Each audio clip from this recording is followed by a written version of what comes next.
So, yan. So, quick recap lang for our trade for today. We have a decent high right there. So, first daily muna guys. And yan, as you can see, daily we got very fly high here. We're just pumping high. Or popping to eradicate all this bam. So our bias is high. For our, before that happened, wala mo na to. Okay, tinanong para mo nakita niya na.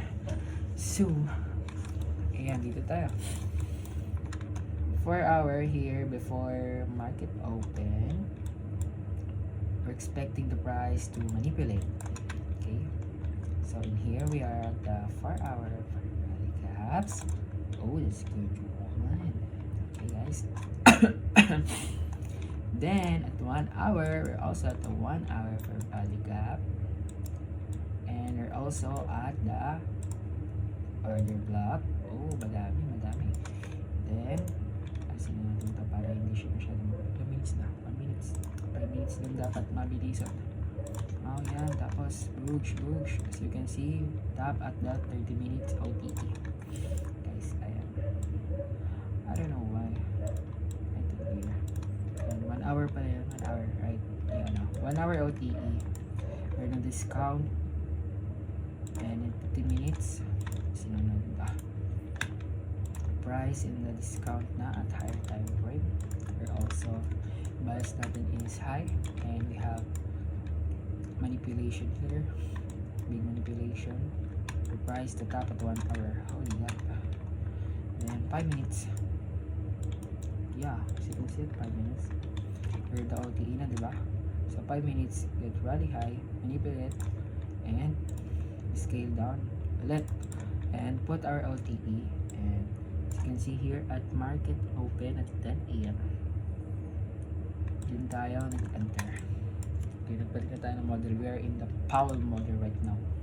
So, after that, so I'm watching price here going down, and I'm expecting to high kasi meron tayo ditong liquidity. Then we also, before that pala, we also swap all liquidities here. Session highs, we swap all in this. Then, go low, go high, then go 50% off discount, then 10 AM entering at here dito nagano sa 5 minutes order block. I don't know why, pero first time pa lang kasi, like hindi pa ganoon ka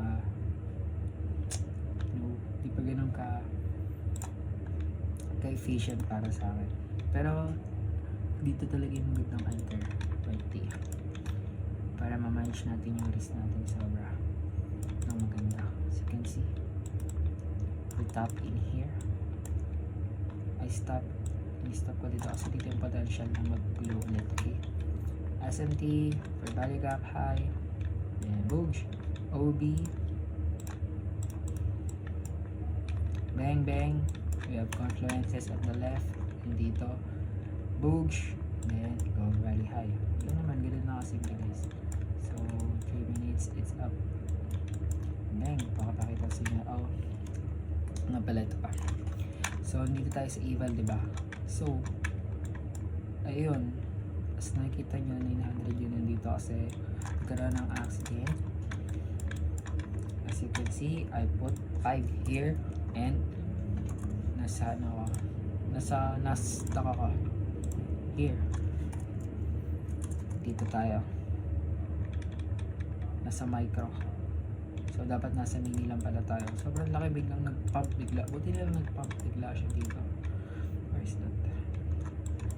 Basta somewhere here, nag-pump siya dito bigla pagka-top niya, tapos nag-buy ako ng 5, bigla siya nag-pump. Buti na nag-pump, kasi kung hindi nag-pump, kabalita niya rin yung mangyayari, magiging 700 minus 700. So yun lang naman, nasa eval pala tayo ngayon, and today we earn here 963. So kailangan natin magkaroon ng 3k buffer. Yun na naman, goodbye.